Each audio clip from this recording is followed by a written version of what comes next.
gostaria de começar definindo alguns termos, mas antes de definir esses termos, nós precisamos de uma base bíblica. E a base bíblica que eu tenho aqui é uma base bíblica bastante conhecida, Isaías 6, de 1 a 8, aquela passagem, aquela narrativa da chamada de Isaías. Então, podem abrir suas Bíblias, fazendo logo um alerta que eu não estou lendo esse texto para fazer uma pregação expositiva nele, mas estou lendo esse texto porque ele nos traz algumas bases para o assunto, pregação expositiva dentro do culto. Então, assentados, como estão, em toda reverência, Isaías 6, de 1 a 8. No ano em que o rei Uzias morreu, eu vi o Senhor assentado no alto e exaltado trono, e a aba da sua veste enchia o templo. Acima dele estavam serafins. Cada um deles tinha 6 asas, com 2 cobriam o rosto, com 2 cobriam os pés e com 2 voavam. E proclamavam uns aos outros: Santo, Santo, Santo é o Senhor dos exércitos. A terra inteira está cheia da sua glória. Ao som das suas vozes, os batentes das portas tremeram e o templo ficou cheio de fumaça. Então gritei: ai de mim, estou perdido, pois sou um homem de lábios impuros e vivo no meio de um povo de lábios impuros. Os meus olhos viram o Rei, o Senhor dos exércitos. Logo um dos serafins voou até mim, trazendo uma brasa viva que havia tirado do altar com uma tenaz. Com ela tocou a minha boca e disse: veja, isso tocou os seus lábios. Por isso a sua culpa foi removida, o seu pecado foi perdoado. Então ouvi a voz do Senhor, conclamando: quem enviarei? Quem irá por nós? E eu respondi: eis-me aqui, envia-me a mim. Que Deus nos ajude na compreensão da sua palavra. O valor do sermão expositivo no culto. Nós começamos com uma narrativa de algo que aconteceu no templo, onde nós cultuamos, não é verdade? Mas nós precisamos, como eu disse, definir alguns termos. Primeiro, qual a ideia que nós temos de pregação? Qual a ideia que nós temos de pregação expositiva? E qual a ideia de culto, para trabalharmos um pouco dentro desse contexto? Vou tentar utilizar conceitos os mais práticos possíveis, que podem não ser tão bem elaborados, mas que não são prolixos, então não são fáceis até de memorizarmos. Pregação, para mim, é a proclamação da palavra de Deus com aplicação para o presente e desafios para o futuro. Eu uso essa definição nos meus livros e é a mais simples que eu tenho encontrado. E observem aí que nós temos 3 tempos. Passado, porque os fatos bíblicos, as narrativas bíblicas aconteceram no passado, foram escritas no passado. O presente, porque enquanto nós anunciamos esses fatos, enquanto nós explanamos esses fatos, nós trazemos uma aplicação para o presente. E aqui nós aprendemos que a palavra de Deus ou fala ao presente ou não é pregação. Se você não fizesse transporte da mensagem do tempo em que ela foi escrita, do tempo em que ela aconteceu, até o momento presente, então você fez simplesmente uma leitura da palavra, você fez uma leitura bíblica e isso não é necessariamente pregação. Então, parte do trabalho do pregador é esse transporte, é essa atualização. E esse trabalho não é um trabalho ainda homilético, é um trabalho exegético. Na questão da interpretação, nós buscamos compreender o texto no seu sentido original E ele é um trabalho hermenêutico à medida que nós tomamos esse texto ou esses textos do passado e tentamos fazer um transporte para o momento atual. Então, é o que o texto disse e o que o texto está dizendo. Mas acontece que a responsabilidade do pregador não termina aí. Nós precisamos trabalhar também o futuro.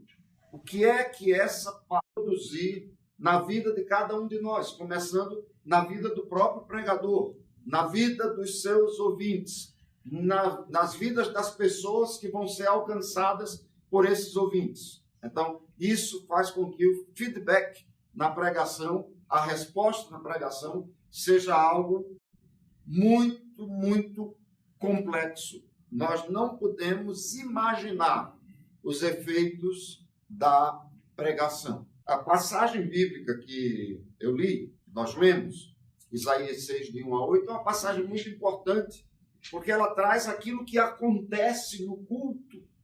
Eu gosto de ver assim como o profeta é muito claro. Ele diz assim, eu vi o Senhor. E ele está narrando algo que aconteceu no templo.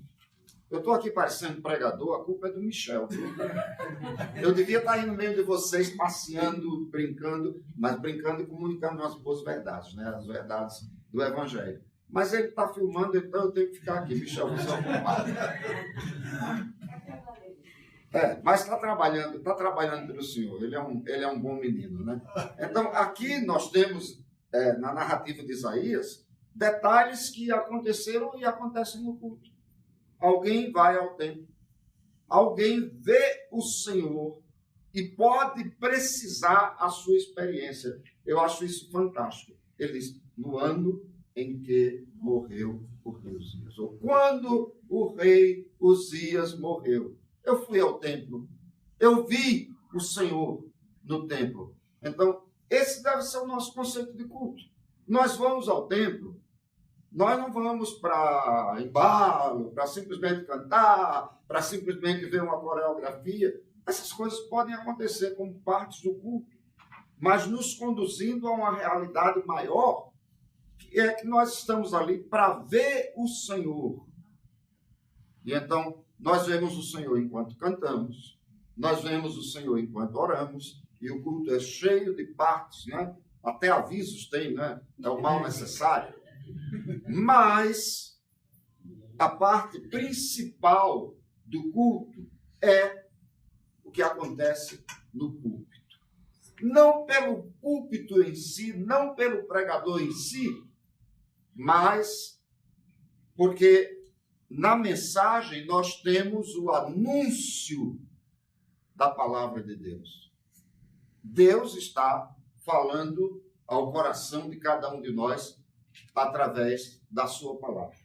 E aqui eu diria o seguinte, a pregação ou é anúncio da palavra de Deus ou não é pregação nenhuma.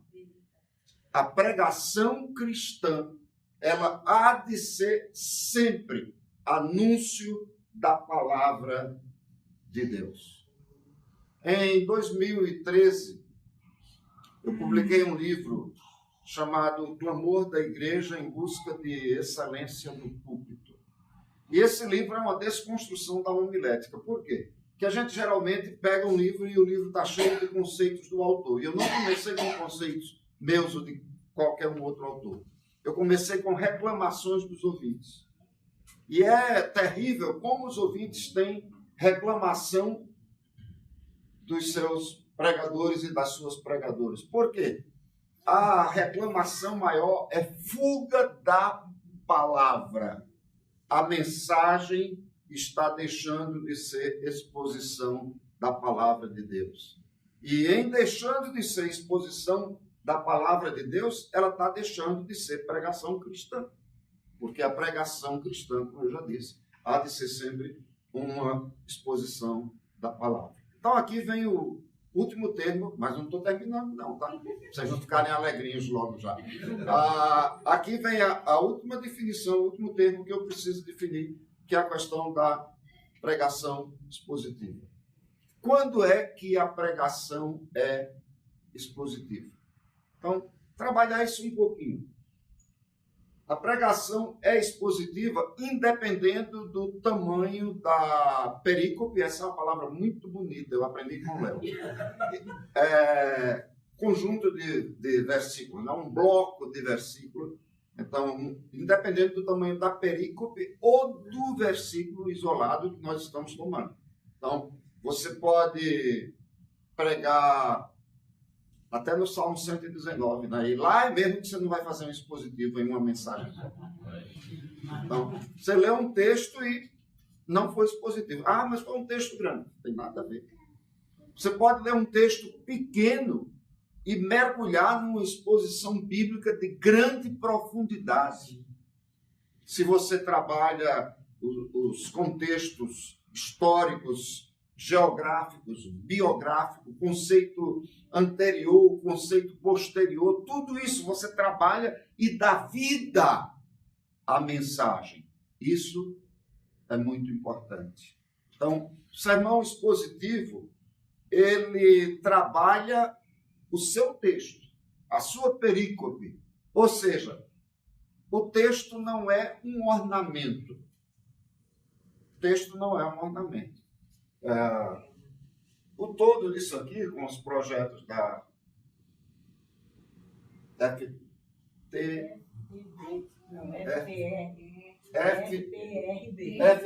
está aqui. Então, isso aqui pode parecer um ornamento, mas não é um ornamento. Isso aqui tem um sentido.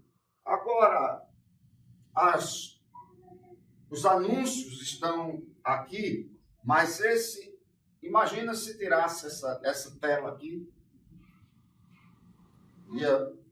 íamos sofrer bastante, não íamos ter condições. Vou dar um outro exemplo. As irmãs que bordam, eu sei que alguns homens bordam também, é coisa rara, né? Pelo menos eu nunca aprendi a bordar, mas uma vez eu falei isso, as irmãs que bordam, e então um irmão lá disse assim, olha, pastor, eu também bordo. Muito bem, então, as irmãs e os irmãos que bordam sabem bem que existe não sei como é que diz, aquilo ali é pronto, já entenderam o que eu quero dizer, bastidor. Eu só quero chamar aquilo de bastião, pai. Bastidor. Michel, você sabe o que é um bastidor? Não. Olha aí, vamos ensinar o Michel a bordar. O bastidor é um instrumento assim, um arco, né? Olha a definição da luz. Então, encaixa o tecido e nota frente. Dá para bordar sem fazer aquele tipo de bordado sem o bastidor? Não. Difícil, né? Mas vou fazer uma pergunta ainda mais terrível. Dá para tentar bordar com o bastidor sem aquele tecido? Aí é que não dá. Aquele tecido é o que nós podemos chamar de pano de fundo, que academicamente a gente vai chamar de background. Ou seja, nome bonito, né? Para usar no domingo, no sermão domingo. Então, você tem aquele tecido ali, está preso no bastidor, e você vai alia com as linhas em diferentes cores e agulhas e tal, vai produzir um bordado. Então, assim como não dá para fazer um bordado sem o tecido, não dá para pregarmos um sermão evangélico sem Bíblia. Mas os nossos pregadores estão se esquecendo disso.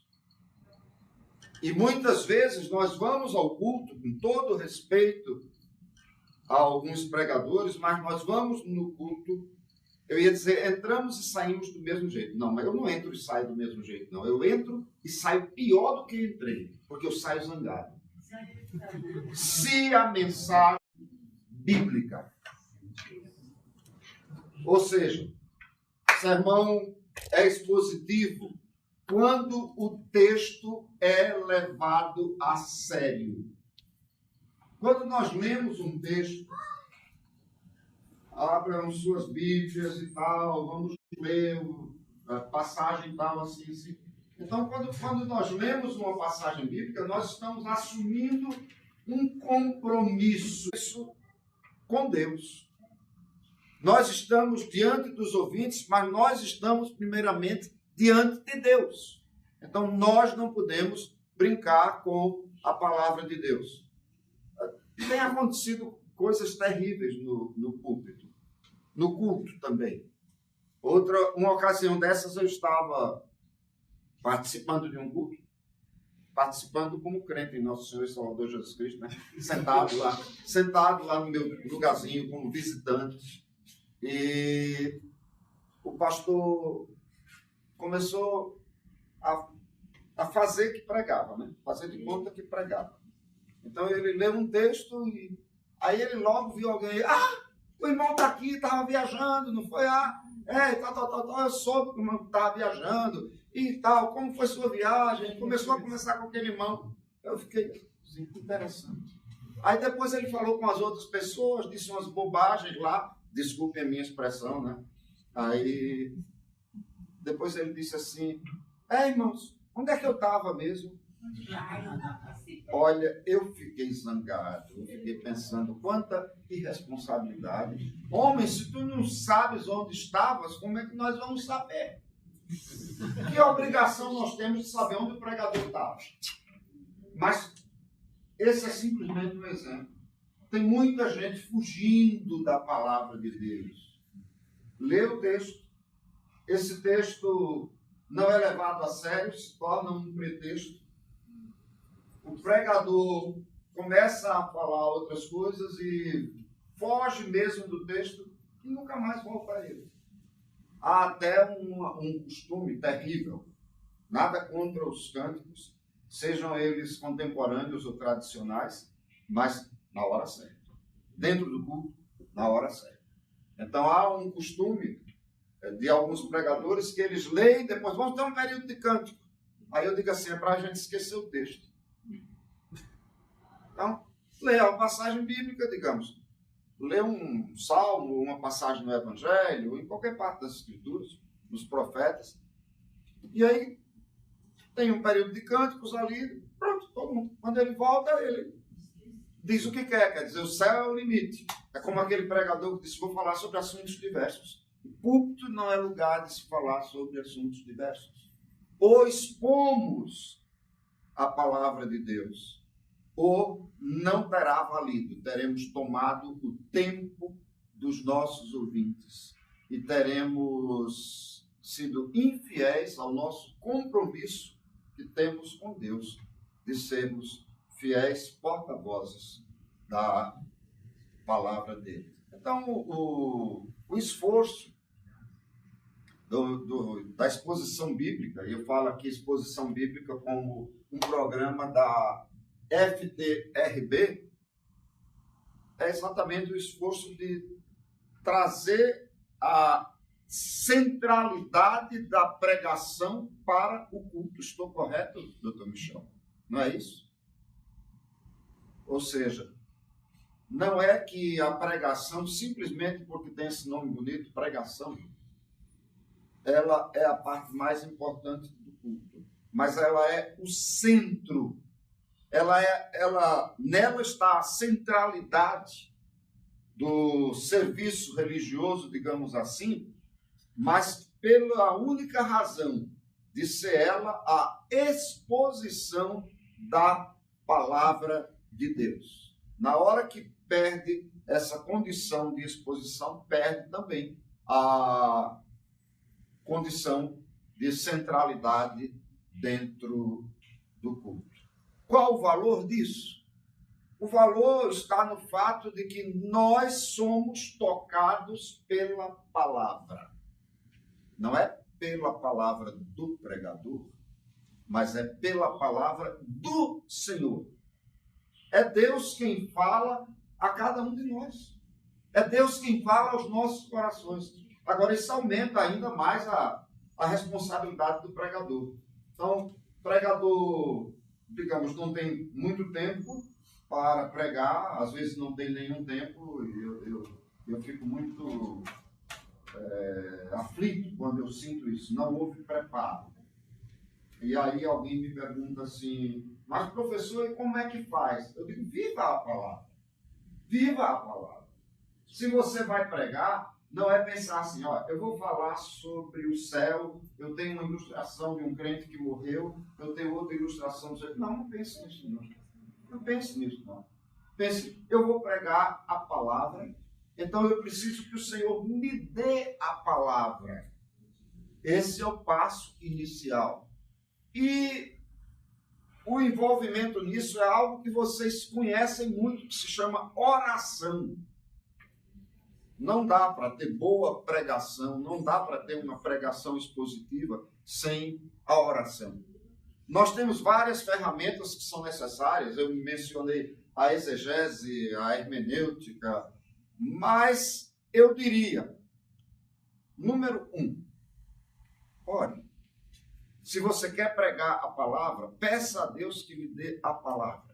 Se a palavra de Deus não passar pela vida do pregador, primeiramente, esse pregador não terá condições de chegar com a palavra do Senhor aos ouvintes que estão diante dele.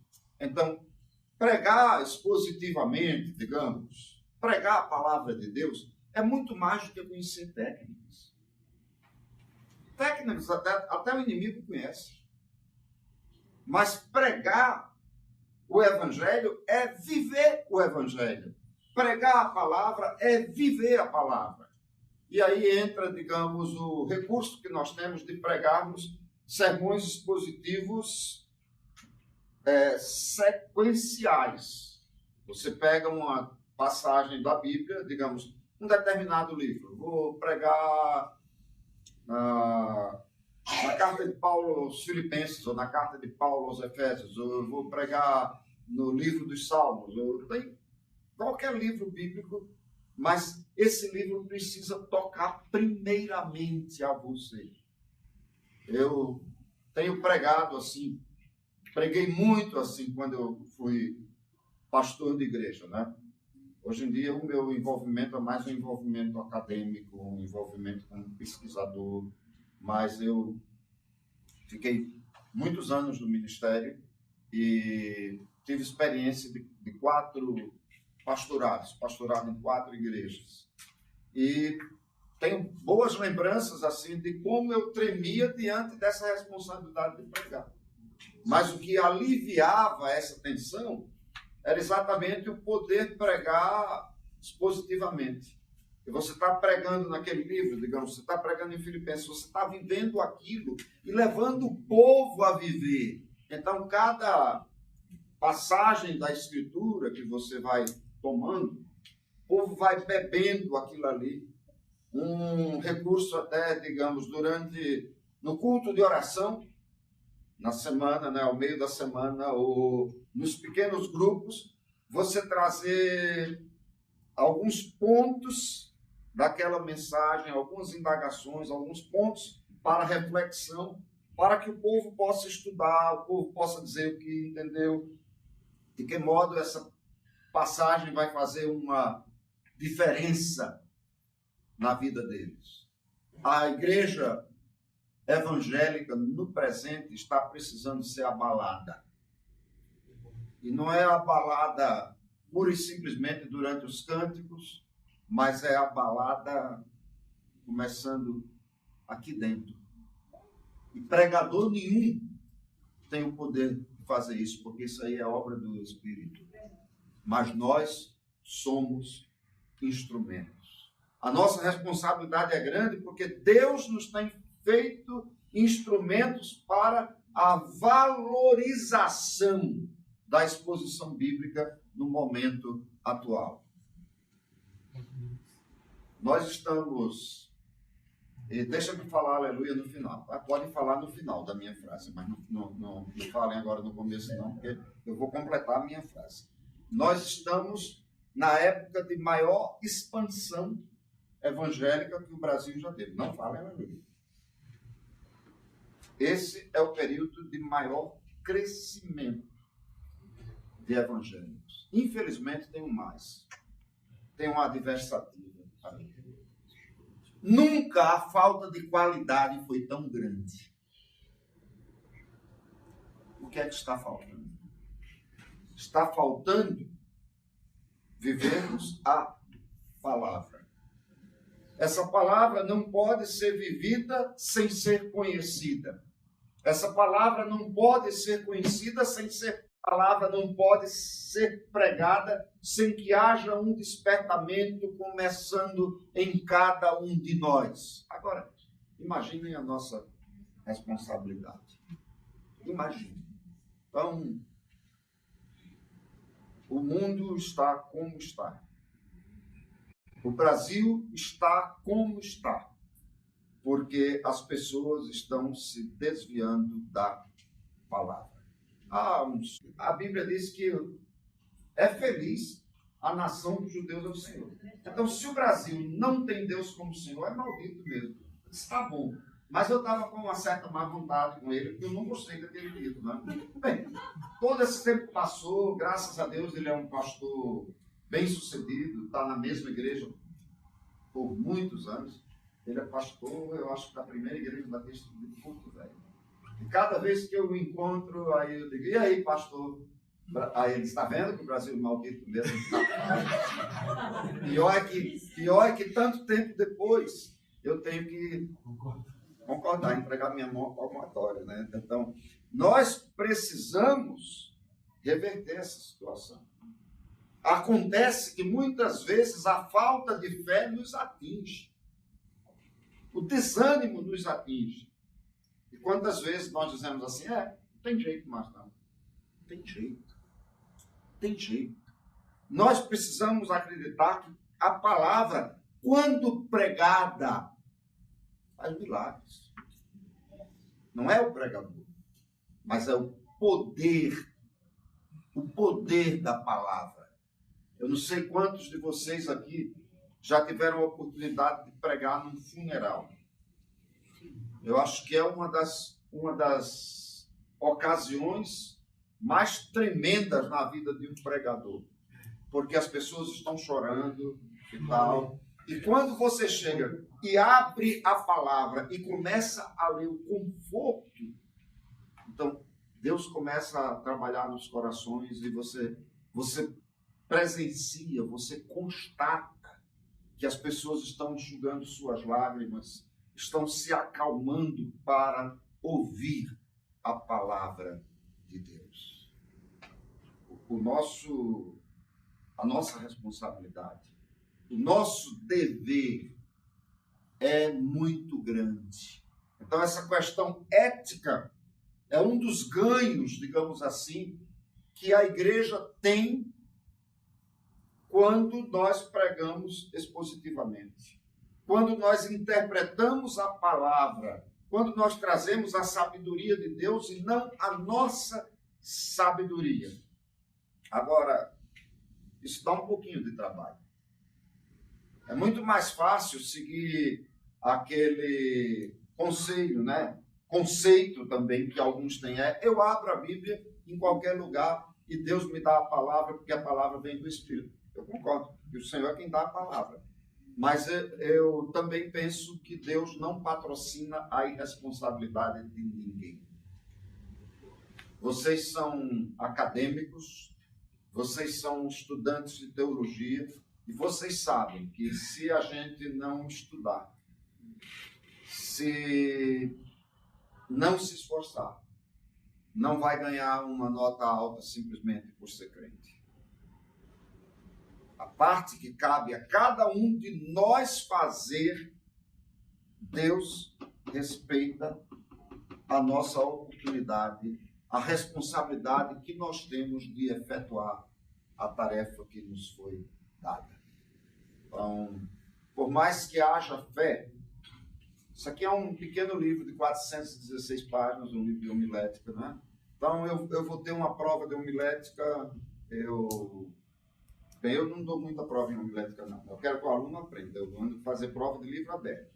Mas aqueles professores que dão prova de livro, que não podem abrir o livro, né? Então, eu oro e coloco o livro debaixo do travesseiro e digo, Senhor, passa essa palavra para mim. Não creio nesse tipo de milagre. Creio no milagre da pregação. Creio no Deus que move corações quando o nosso coração, como pregadores, foi primeiramente movido. Quando nós nos dedicamos. Quando nós levamos a sério. Sim, isso eu creio. Jesus Cristo podia ter chegado e assim, num piscar de olhos, ter feito o milagre lá daquela pesca, não é? Maravilhosa. Mas ele usou os pescadores. Lancem as redes para o outro lado.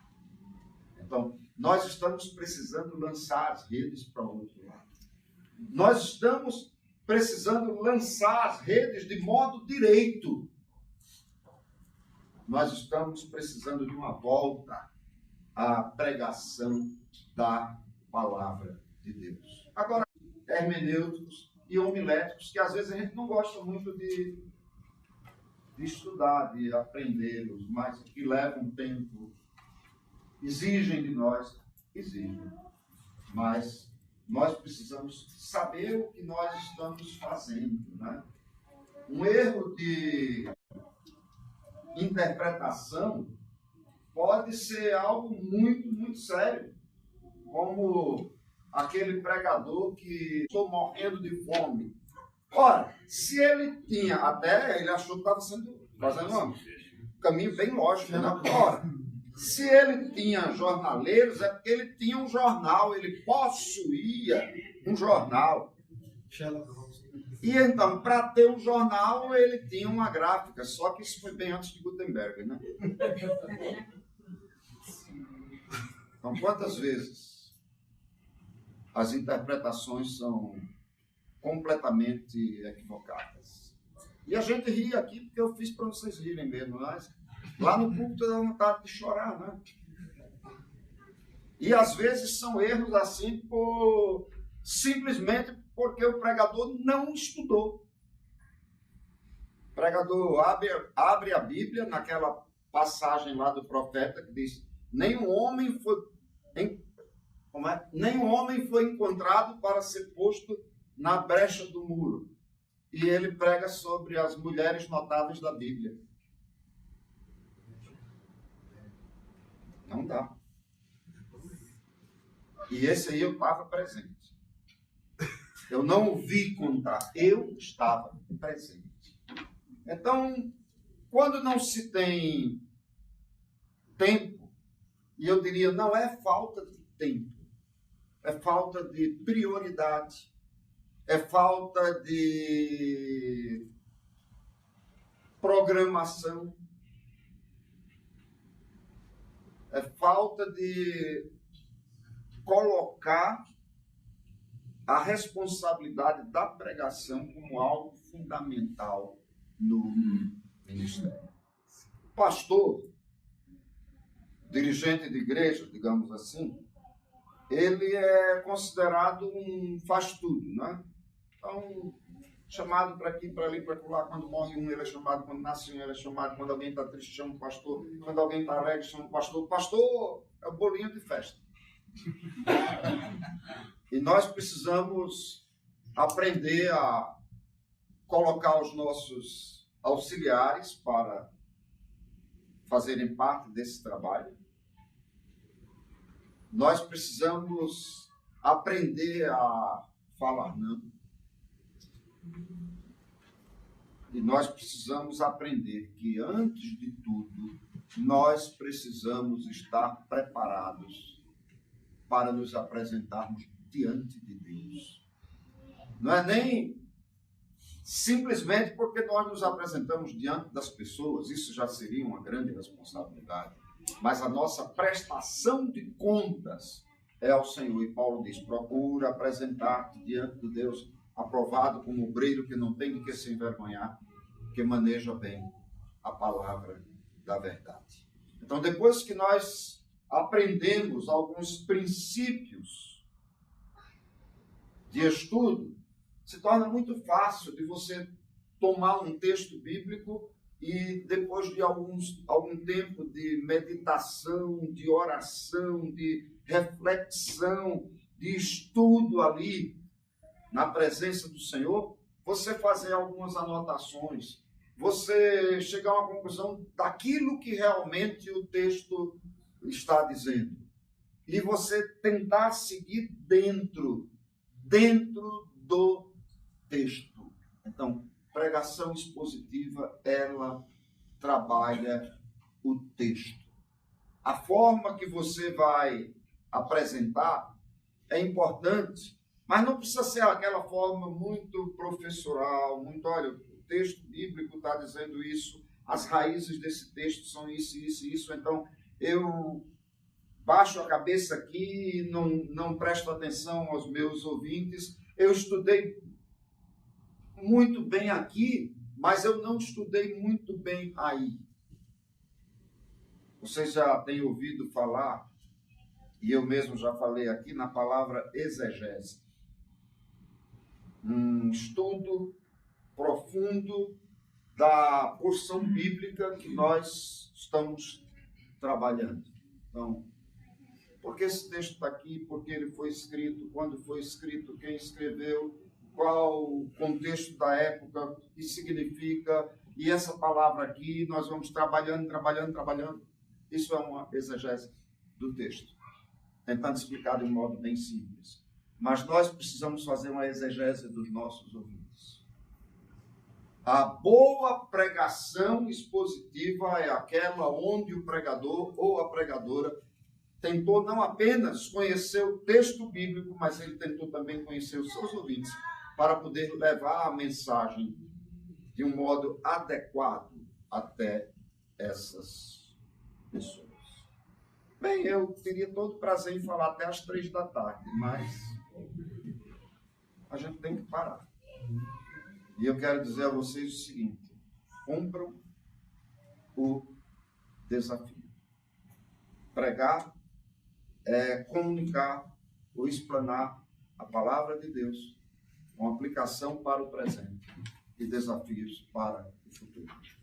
A pregação se torna expositiva não quando o texto se torna maior, mas quando a profundidade do texto se torna maior e quando o pregador ou pregadora transmite isso com clareza. O desafio é grande. Eu quero dizer a vocês que eu creio nesse projeto que vocês estão começando, que todos já. Quero parabenizar a professora Lourdes, pastor Michel Augusto, são duas pessoas muito queridas minhas, que eu já conheço. E quero dizer a vocês que estou com vocês. Então, vamos caminhar juntos, num propósito.